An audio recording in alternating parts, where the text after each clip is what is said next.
I'm gonna replace the CV axle here on the passenger side, 2011 Toyota Sienna, and also the lower control arm, also the outer tie rod on the same side. We have 21mm lug nuts here.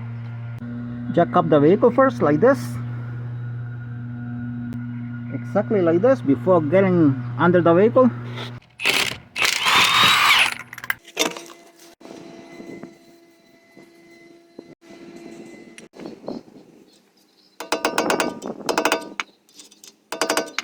$30mm axle nut.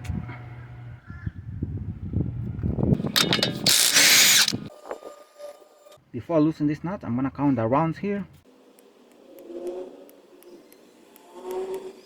And it has 10 rounds, so we have a reference already. Even though we're gonna count the rounds on this side too. And I'm gonna grab the inner tie rod here, 18mm right there. And this is 24mm nut here.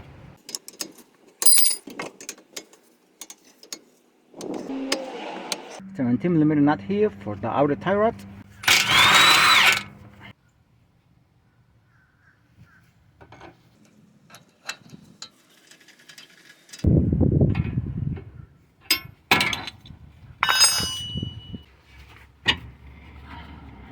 And this is why this outer tie rod is being replaced, because it's not good, it's making noise already. So you can see it right there, most of the grease came out already. So bar link here, 17mm nut, 12mm bolt here,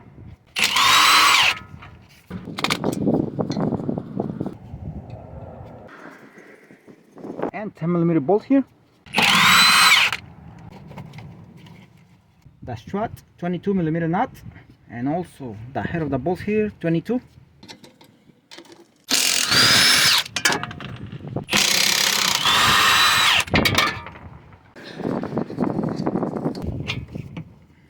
Before taking out this bolt, because it has a lot of pressure, it doesn't want to come out, I have lift up the whole assembly here with the jack right there, so it doesn't have too much pressure.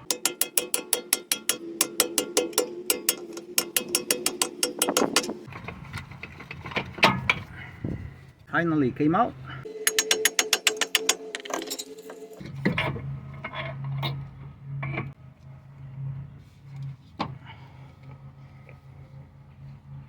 I could have just replaced the boot here on this axle, CV axle, but the grease right there is so hard already, and the axle is making so much noise, so that's why it's being replaced.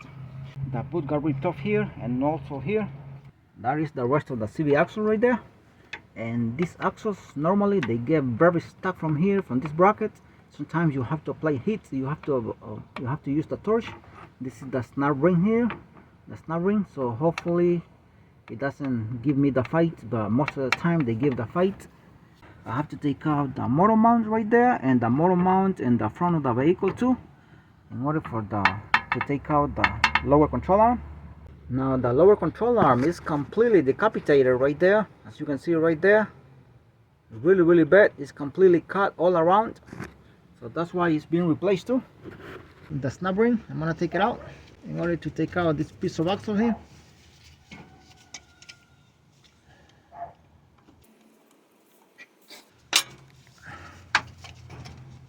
For 10mm bolt here, we're gonna take it out. I'm gonna use this chisel here to take out this axle.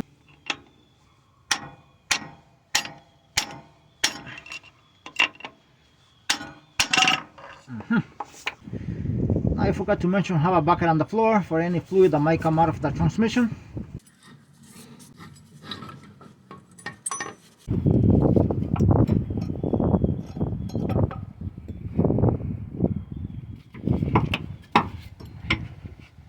Here we can see a little bit better how the boot was cracked and the grease inside is dry.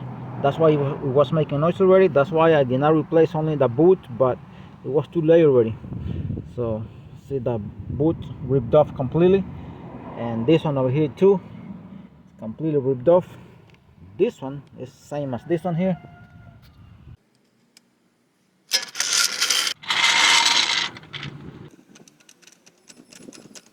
The ball joint, 17mm bolt here, or nut in the bottom.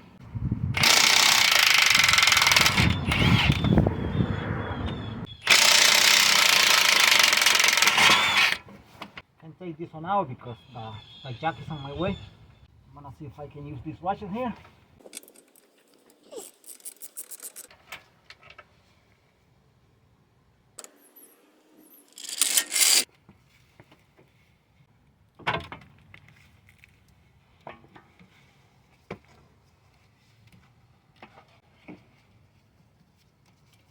I'm gonna take out this apron here, 10mm bolt.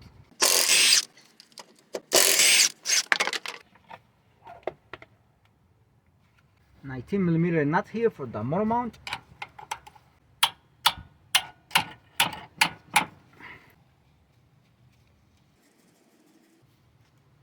And the front of the vehicle here, this is a 14mm nut here for the motor mount in the front, and another one here, right here, very dark in here, and another one on this side here, right here. And you have to take out some clips here to lower this plastic.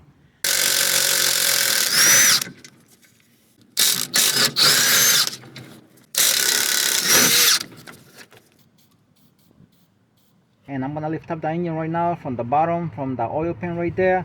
Now sometimes this one doesn't want to pop out from here, so the bracket doesn't want to take off from here, so in that case just tap it here with a hammer on the knuckle here and it pops up immediately. We have a rubber block here. I'm gonna put it here in order for the rubber block to make contact with the oil pan.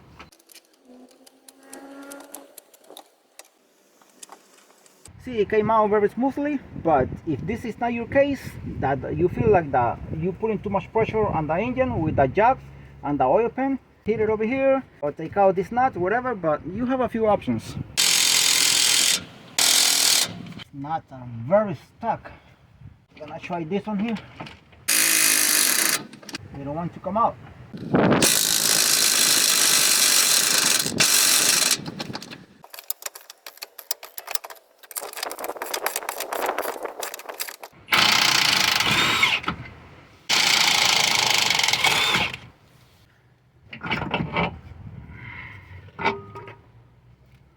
We're gonna inspect this motor mount, but I know this motor mount is good, but it has to be inspected anyway.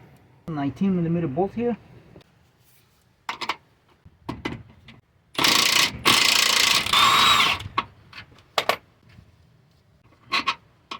These two are 22mm bolts to take out the lower control arm. Nope.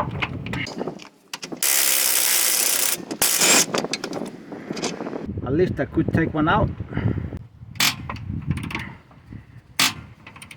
This bolt is very stuck.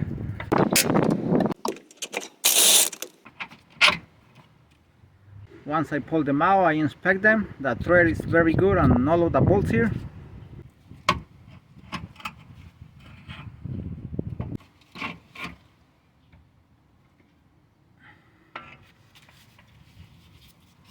See how decapitated this ball joint is? I mean this bushing, I'm sorry. Not ball joint, but bushing. Really bad.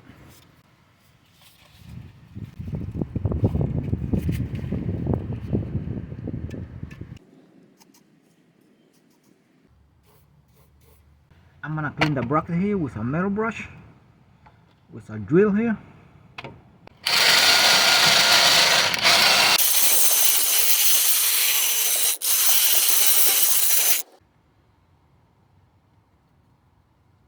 I'm gonna clean all of this area here where the holes are for the motor mount and also for the lower control arm.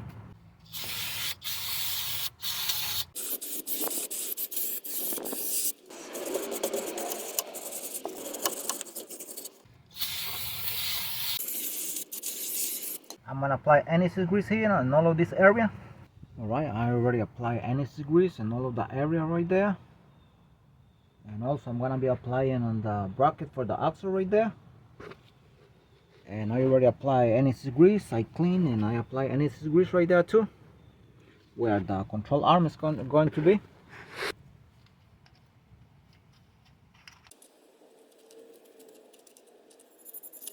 And that's enough already.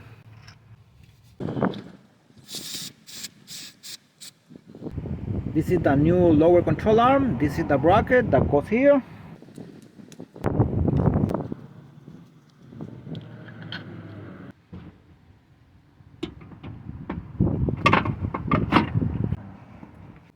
Alright, that's the new lower control arm, and this is why Toyota puts this bracket here, as you can see right there, and no bracket on this side. This is because on this side of the frame here is higher, is taller, and this side is lower here. Toyota puts this bracket here to get even for this area, to get even with this one here, because this area is higher here. That's why, to compensate the how low this is, to make it higher, they put this bracket here. I mean, if this bracket wouldn't be here, then the control arm will remain kind of like this and not even. So that's why Toyota put this bracket right there. And here is the torque specification for all of the bolt and nut I'm dealing with on this job here. This is the torque specification from Toyota.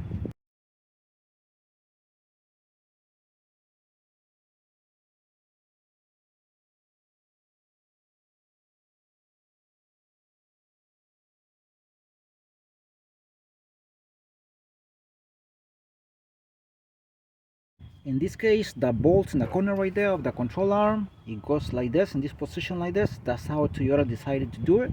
And this is the nut. It has a lock. It has a design of locking right there. However, I'm going to install the bolt like this.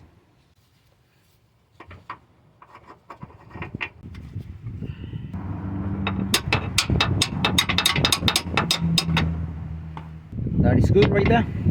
Now the 22mm bolt here, ensure the thread is very clean and very good, in good condition.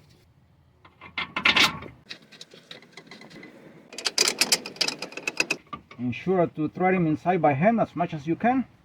Alright, the control arm has been already bolted.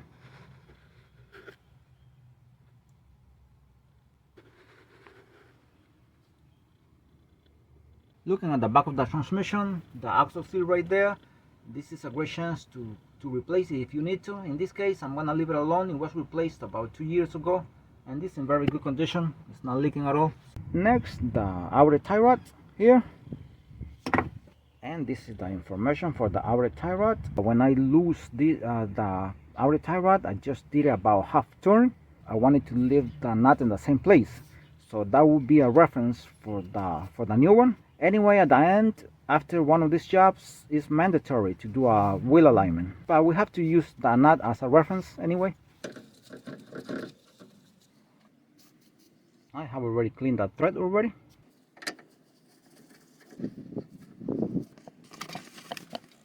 The reason why I put this piece of cardboard here is because I don't want the boot of the CV axle to make contact with any metal, because the boots are very sensitive to get damaged once they make contact with metal, stuff like that.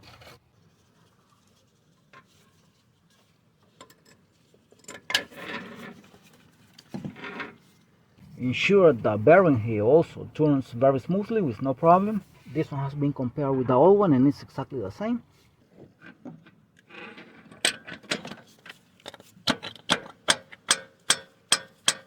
I have to ensure the CV axle goes all the way inside. It did already, but I want to give it a few more taps.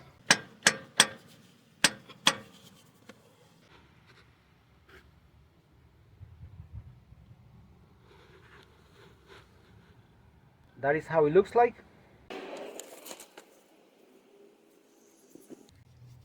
Really quick here, this is the ball joint, the old one. This one is much better than this one. This one is cheaper than this one. I can see it.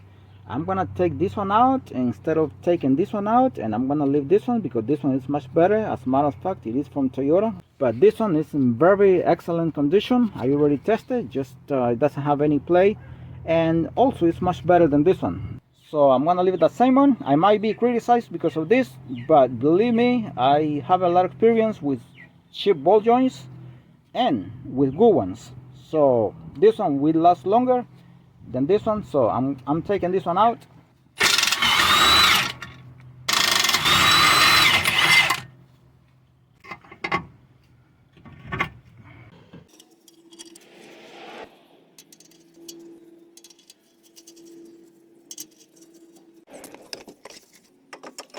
And I'm gonna leave the engine mount like this without bolting it from the bottom. That is because I have to move it like this.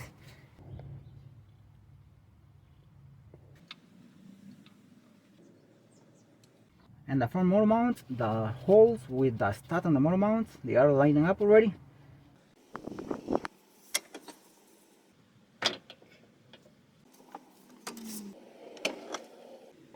Remember, you have to line up the holes and the front of the engine first before here, because here you can pry out the engine, you can pry up the engine a little bit and move it. Not there. It's very hard to do it there. So first line up the holes and let the tip of the stud go inside a little bit, very little, even if this hole is not lining up with the stud here on the motor mount. But this one you can always pry it up a little bit, and also to the size, and boom, get it in. I'm gonna install the snap ring under the vehicle here. This bolt is still loose.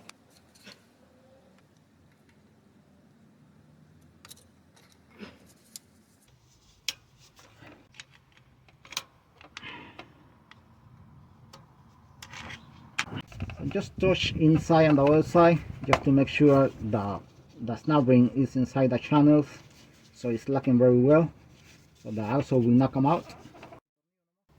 We gotta tighten this bolt. It has been already installed right there.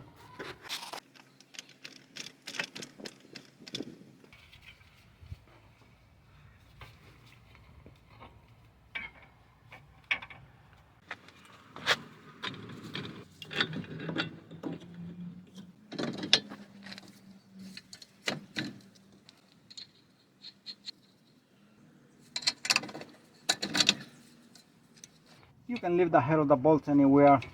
This doesn't really matter.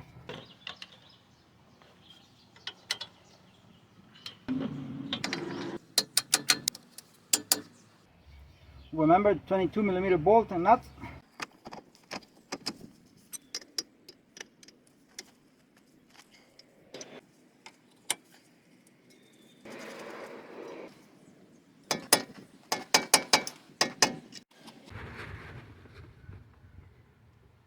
Everything has been tightened to torque specification.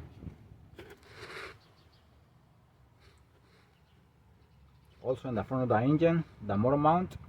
Thanks for watching this video and stay blessed.